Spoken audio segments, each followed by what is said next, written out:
본 영상에 수록된 내용은 출연자의 개인적인 견해이며 경기도 평생교육진흥원의 공식적 의견이 아님을 밝힙니다. 안녕하세요. 아나운서 조정연입니다.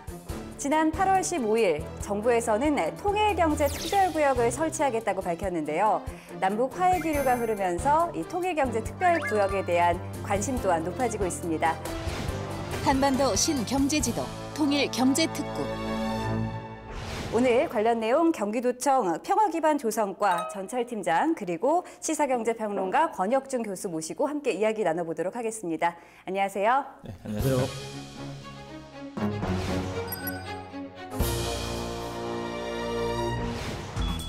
통일경제특구란 무엇일까요?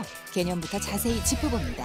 남북관계가 회복되고 남북협업이 이루어지면서 이 통일경제특구에 대한 관심 또한 높아지고 있습니다. 먼저 통일경제특별구역 어떤 것인지 개념부터 좀 짚어주시죠. 북한과 인접한 지역에 남한의 기술과 자본, 북한의 노동력을 결합해서 남측의 국제적인 산업단지를 조성한다고 이렇게 이해를 하시면 될 것 같습니다. 쉽게 말하면 이제 통일경제특구는 남측의 개성공단이라고 이해를 하시면 이해가 쉬울 것 같습니다. 네, 통일경제특구가 지금 처음 나오는 건 아니죠. 2006년 노무현 정부 때 벌써 논의가 됐던 것으로 아는데요. 그동안 별 진전이 없었습니다. 특별한 이유가 있나요? 지난 2006년도에 여야 의원 100여 명이 통일경제특별구역의 지정 및 운영에 관한 법률안을 발의하면서 사실 이제 국가적인 아젠다로 잡았었거든요. 근데 뭐 아시다시피 2008년도에 있었던 금강산 관광객의 어떤 사망 사건이라든지 특히 또 2010년도에 천안함, 그다음에 뭐 연평도 포격 사건 있으면서 남북 관계가 굉장히 경색이 됐었어요. 그러다 보니까 당연히 이런 아젠다는 이제 후순위로 된 거고, 근데 요즘 들어와서는 남북 관계 좋아졌고요. 문재인 대통령이 이제 8.15 경축사 때 경제특구에 대한 아젠다를 끄집어냈거든요. 73주년이자 한반도에 평화가 정착되어야 본격적인 경제협력이 이루어질 수 있습니다. 평화경제, 경제공동체의 꿈을 실현시킬 때 우리 경제는 새롭게 도약할 수 있습니다. 무산됐던 이 통일경제특별구역 설치를 다시 추진하는 이유는 무엇인가요? 무산됐던 통일경제특구를 다시 추진하는 이유는?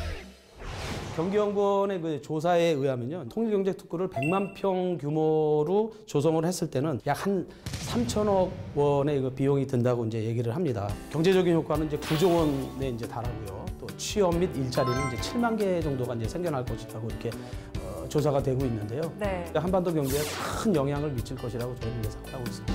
이 특구는요, 기본적인 인프라를 줘야 돼요. SOC 산업자본이라든지 기본적인 어떤 자본이 들어가게 돼서 산업시설을 짓게 되면 건설 부분에서 노동력을 필요하게 되고요. 그럼 자연스럽게 북한의 노동자들이 와서 일을 하게 되고요. 자연스럽게 남한의 원주주의라든지 경제 시스템 이런 것을 이제 익숙하게 되고 이질감 문제도 어느 정도 해소될 수 있기 때문에 북한에서도 뭐 나쁘지 않다. 통일 한반도를 바라본다면 서로 좋다. 그래서 참 진행됐으면 참 좋겠다라는 생각을 계속 해보게 됩니다. 네, 사실 아직 이 경제특구가 어느 지역에 설치될지는 확정이 되지 않은 상황입니다. 특구는 딱 한 곳만 지정을 해야 하는 건가요? 아니, 그거는 아닙니다. 뭐 한 곳이 아니고 뭐 여러 가지가 뭐 이제 지정될 수도 있겠죠. 네.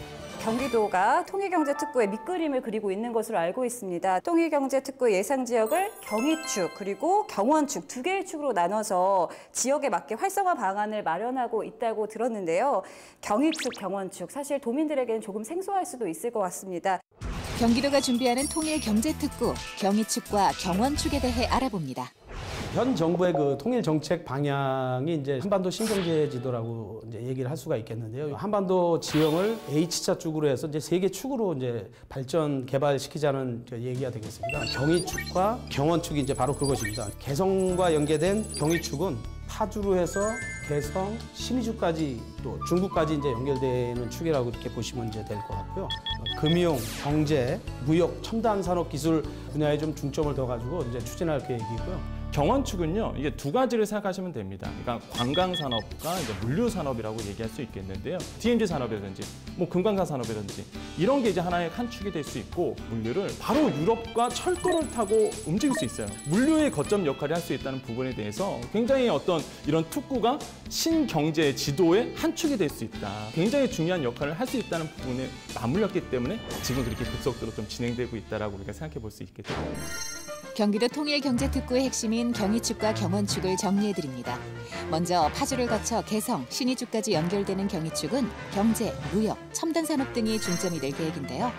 서울과 러시아를 이어주는 경원축은 관광과 에너지 산업 성장을 유도하고 유럽까지 나아가는 물류교류의 거점으로 조성할 계획입니다. 우선 법안이 통과가 돼야겠지만요. 이제 법안 통과 이후에 어떤 절차들이 기다리고 있나요? 통일경제특구 법안이 통과된다면 경기도는 어떤 절차를 거치게 될까요? 특구법은 지금 현재 그 국회에서 지금 계류 중에 있습니다. 지금 외교통상위원회에서 지금 계류 중에 있는데 현재 국회에서 논의되고 있는 통일경제특구 법안은 총 6개로 긍정적인 검토가 이뤄지고 있는데요. 관련 법안들은 경기, 강원 북부 등 북한 인접 지역에 개성공단과 같은 성격의 경제특구를 설치하겠다는 내용을 다루고 있습니다. 남한의 경제특구가 설치되면 기업들의 참여가 수월해지고 국제자본도 들어올 수 있게 됩니다. 통일경제특구법이 참 좀 어려운 게 유엔에 이제 북한이 경제 제재에 있단 말이에요. 그러면 경제특구가 되려면요 기본적으로 북미와의 대화에서 풀려야 돼요. 경제제가 풀린다면 이건 정말 속도감 있게 진행할 수 있거든요. 그러니까 법이 빨리 제정이 돼서 우리만이라도 먼저 빨리 공사를 들어가서 먼저 인프라를 갖춰 놓고 그다음에 경제 제재가 풀린다면 그때 와서 이제 북한의 어떤 노동력을 활용해서 실제 이거를 시너지 효과를 일으켜야 되거든요. 그래야지만 이건 성공한다. 그렇기 때문에 굉장히 좀 빨리 돼야 되지 않나. 이거 법안도 빨리 통과가 돼야지 이거 언제까지 이게 질질 끌겠습니까 이거 도대체. 네, 추진력이 좀 필요한 네, 시기인 것 그렇습니다. 같습니다. 네, 잘 알겠습니다. 법이 통과가 되고 나서는 시도지사가 통일부 장관한테 통일경제특구 지정 신청을 하게 되어 있습니다. 선행 절차로서 개발계획 수립 연구 용역을 저희가 지금 경기도에서는 준비를 하고 있고요. 그게 이제 진행이 되면 지자체에서 유치를 희망하는 시군들한테 희망 신청서를 받아가지고 객관적이고 공정한 절차를 거쳐서 특구 지정 신청을 하게 되는 겁니다. 네, 그러면 앞으로 더 필요한 조치는 무엇인지 마지막으로 한 말씀씩 좀 해주시죠. 통일경제특별구역 지정을 위해 필요한 조치에는 어떤 것들이 있을까요? 한반도 평화 번영을 위해서는 이제 통일경제특구 제정이 반드시 필요합니다. 균형적인 발전 추진과 남북 경제 공동체 그 형성을 위해서는 반드시 필요한 부분이고요. 통일경제특구법을 이게 정치적이라든지 정무적인 아젠다로 바라보면 다시 예전과 같은 이제 딜레마에 좀 빠질 수 있다. 그러니까 이걸 철저하게 저는 경제 프레임을 봤으면 좋겠다라는 생각을 하거든요. 북한이나 우리나라나 통일한 걸 봤을 때는 꼭 필요하거든요. 그러니까 중요 거점 역할을 할 수 있기 때문에 수도권 인프라를 활용할 수 있는 경기도가 최적의 위치가 아닐까 생각해 볼 필요가 있겠죠. 네. 통일경제특별구역 설치를 오랜 시간 기다려온 만큼 남북 경제가 협력하여 한반도 경제가 활성화되길 기대해 보겠습니다. 오늘 두 분 말씀 감사합니다.